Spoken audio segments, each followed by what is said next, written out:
Hi, Jasmine here with my channel Sober and Fabulous. Today I want to talk about pain, how I feel pain, and ways that I am working to get rid of my pain. And yes, I said it, I want to get rid of my pain. I believe that I can get rid of my pain. So in, let's see, what year is it? 2023. 2021, I started to have a lot of pain in my shoulders and my elbows, my hands, excuse me. And at the time I worked in a restaurant, I would go in to get set up and not even make it to 5 o'clock. The pain was just so intense, lifting, holding things, and not even things that were too heavy. So I knew that I couldn't do that anymore. I was 41 at the time, and it seriously came on, that strong sense of pain that I felt, really quickly. It was like one Saturday I woke up with pain in one shoulder that would stretch up through my neck, all through here, up into my head, and just progressively got worse. Now I do realize in the past 2 years since that happened that I have had pain throughout my body that I just kind of chalked up to getting older, working on my feet, having a job where I lifted things, and I was, as a server, you carry a lot of things. And so that's what I had just always chalked it up to. So I went to a neurologist and had a nerve conduction test to see if I had carpal tunnel syndrome. And the nerve conduction test is not fun. They poke you with needles and electrocute you slightly in both arms to see if, I believe the carpal tunnels run through a very narrow hole in, and I think it's a nerve, don't quote me on that. They run into your hand and they can get swollen, or something can occur that's blocking that passageway. So the neurologist I saw was here in Western Maryland, and I was so unhappy with that experience. That particular neurologist, he said to me that I did not have carpal tunnel syndrome during the visit, which took about 3 hours to get into. And then he proceeded to talk to me about carpal tunnel syndrome the entire rest of the appointment. So I just felt like I was at a loss there, and that he wasn't going to do anything for me other than tell me that I don't have something and then talk for almost an hour about it.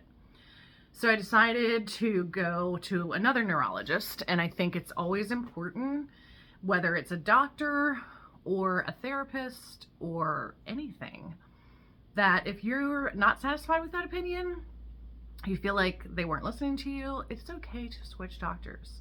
So my biological mom and my stepdad live on the Eastern Shore, and I want to say like Frederick and east of Frederick, everybody's on the University of Maryland system. So if you go to one doctor, you get blood taken, everything's all in one fancy, lovely system. So they also live near the town of Easton. And I scheduled an appointment with a neurologist there. He did blood work.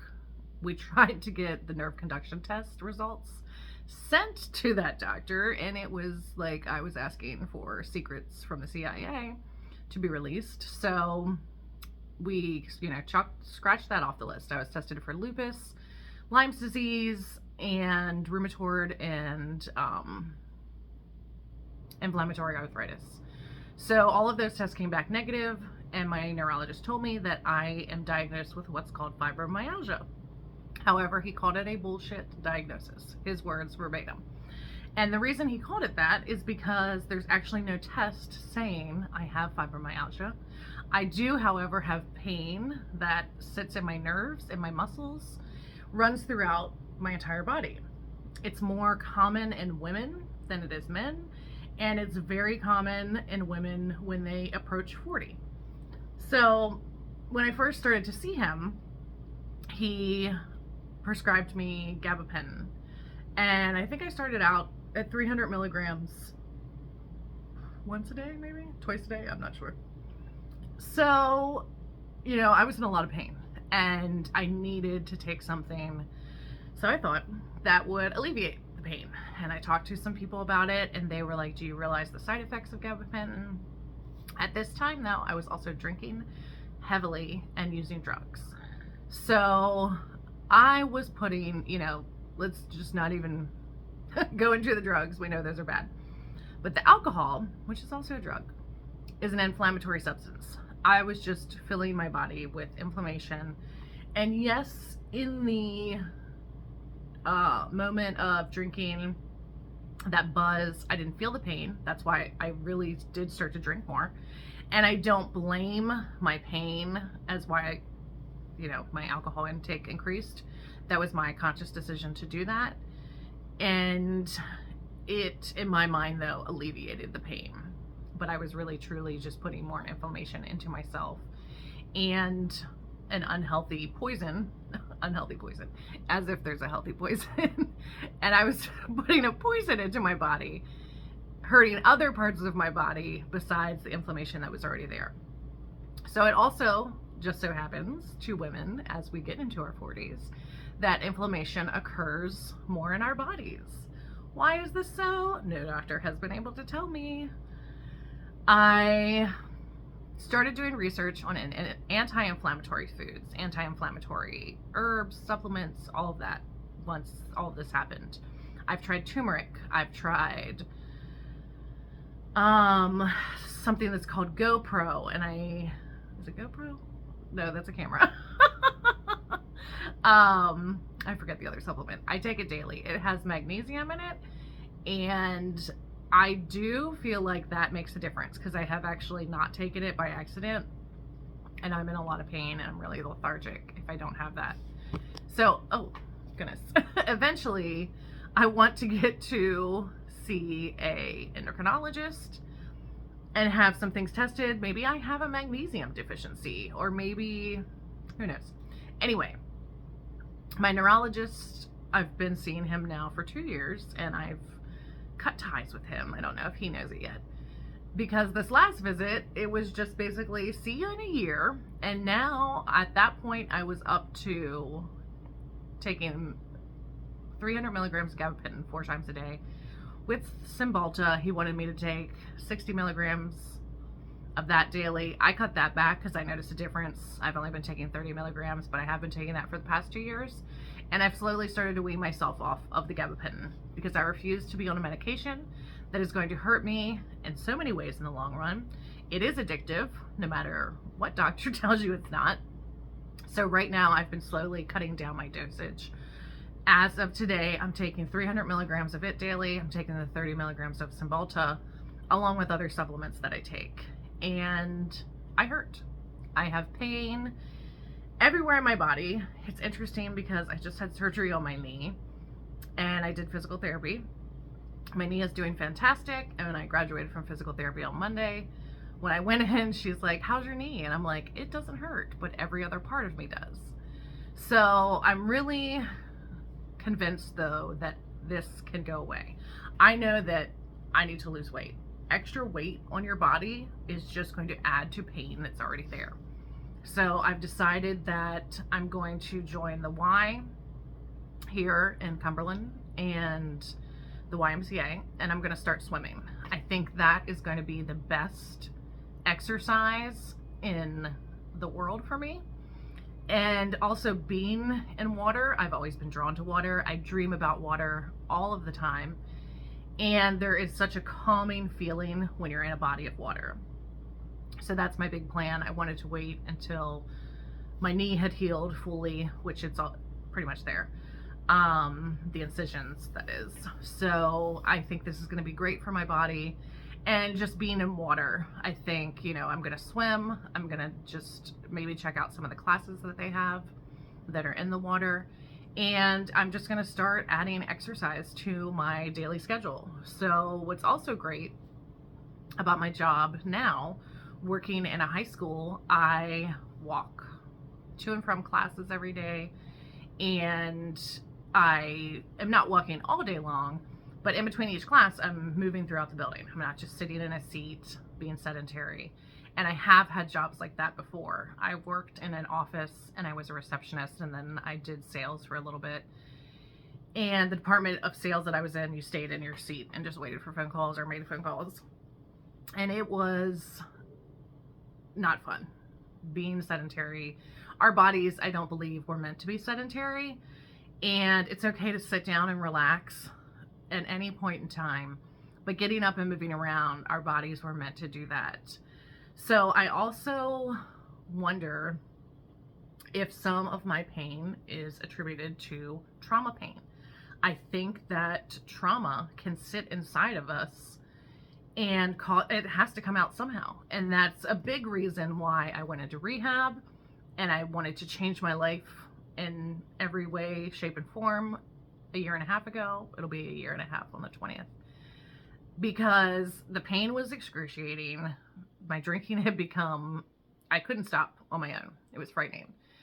My drug use, I couldn't say no. And my mental health was frightening. I was really afraid I was close to a mental breakdown. And I was worried that, what if I can't get better? So going into rehab, getting sober, that has been, one of the biggest steps in me helping my body to become pain-free. I still experience pain to this day, but I do believe that I can help get rid of it. I did yoga when I was in rehab, sometimes some weeks, 4 and 5 days a week. And it was fantastic. At first, it was hard. I'm not going to lie. I wanted nothing to do with it, and I felt like I couldn't do it. I've always struggled with yoga, which sounds funny because it's, the perception of yoga is that it's good for anybody. Anyone can do it.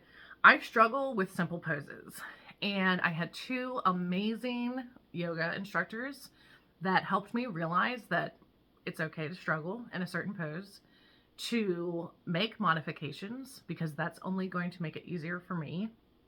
The more you do it, the easier it becomes. And I was talking to my therapist about this recently. I would have a session either in group or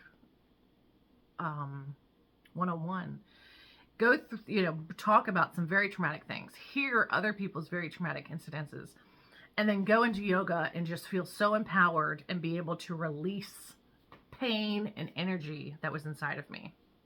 I've also decided that, this happened to me last night, I am starting to ask the universe and the God of my understanding to heal the people that hurt me. And this thought just occurred to me last night when I was thinking about manifesting and just bettering my life. I thought to myself, I need to want, and I think I read something about this too. And not just yesterday, I've read it in many readings with dealing with sobriety or bettering yourself or positive, self-talk, all of that. That when you want something positive for someone else, it will come back to you tenfold, but also that it's incredibly healthy to want positive things for other people. So I started with the people that hurt me because it just made sense. Like, there was just a very clear and rational thought that occurred to me that if I were to want pain to happen to them, that's exactly what happened to me. I don't want to be that kind of person, and I don't want to wish pain onto anyone. So I'm wishing healing onto those people. And then as I started to think about it, I started to think about the people that I love and care about. And I started to ask for healing for them as well. And it just felt right. It felt like my thoughts were serving the greater good, which I do believe our thoughts can do. Our thoughts can heal. And our collective mind, I feel like there's been so much talk about a group mind, or what's it called, mob mind, that it's chaos and that it's just out of control. And I don't believe that. I think that collectively together, our minds in harmony could create amazing, beautiful things and an amazing, beautiful world. And I hope to contribute to that just through, I'm starting right now doing these talks. And if I reach one person with something that I've said and inspire you to think in a different way, to have a different insight, or to get help, or just to listen and know that there are other people out there that have experienced similar things, and to know that you hold power inside of you, that you can change anything in your life. I am living proof of that. I changed so much in my life, and so many great things have happened since then, and so many not so great things have happened since then.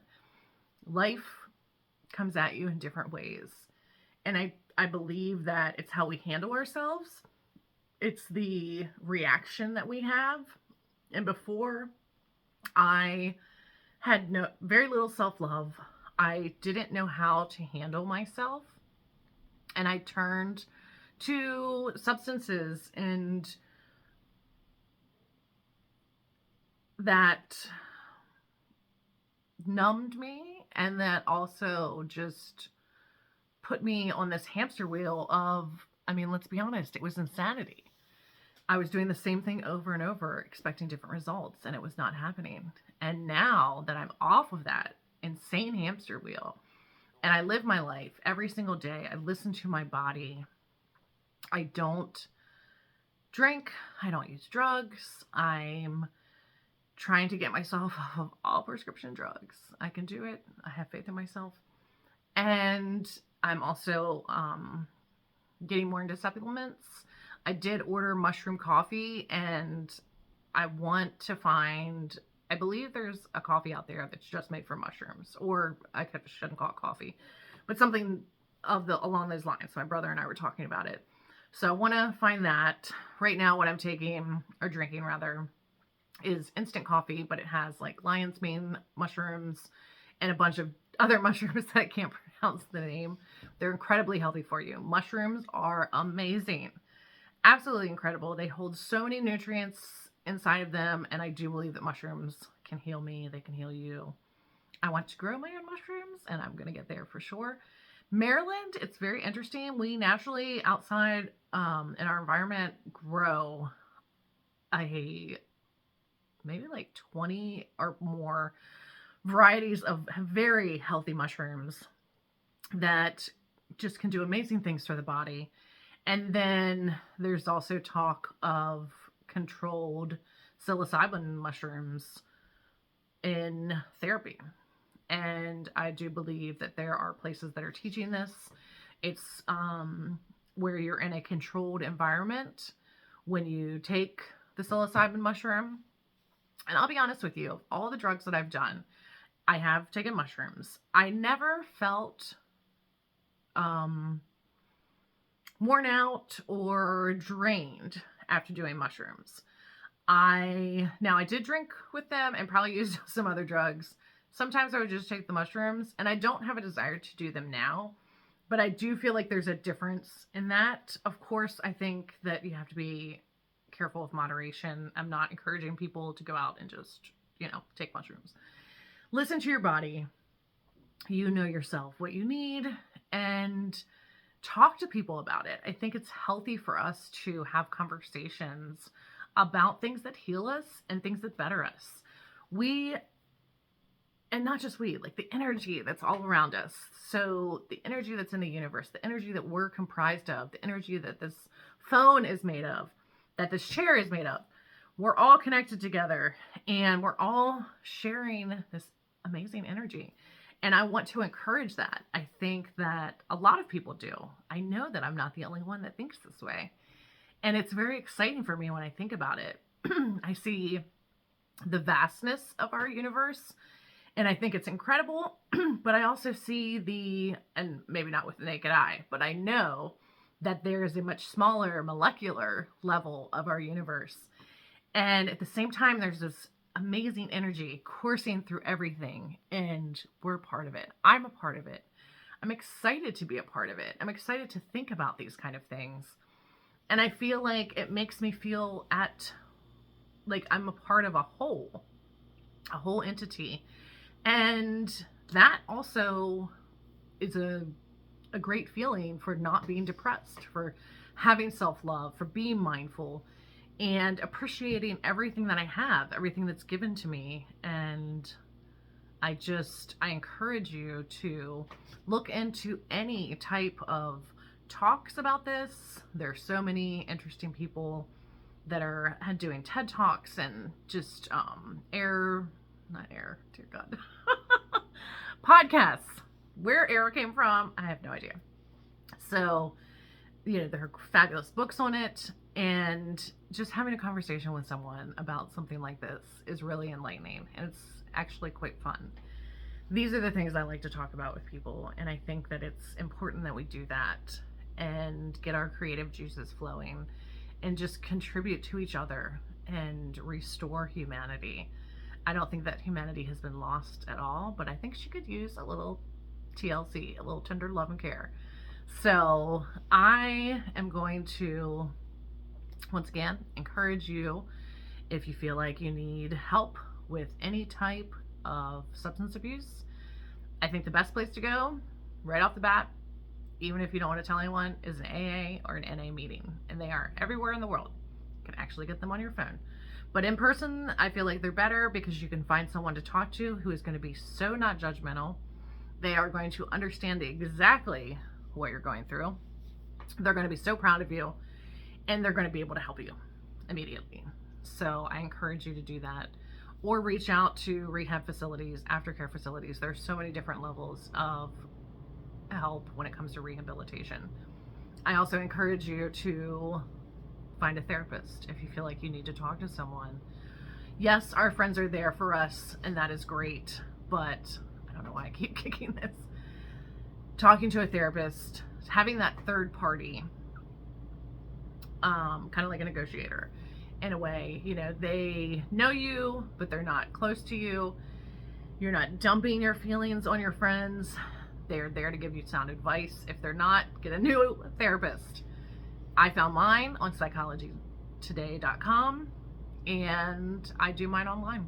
It's fantastic. So I hope you have a wonderful day, and I hope that you have amazing conversations about energy and yourself and the universe and just how amazing it is to be here. So have a wonderful day. Thanks.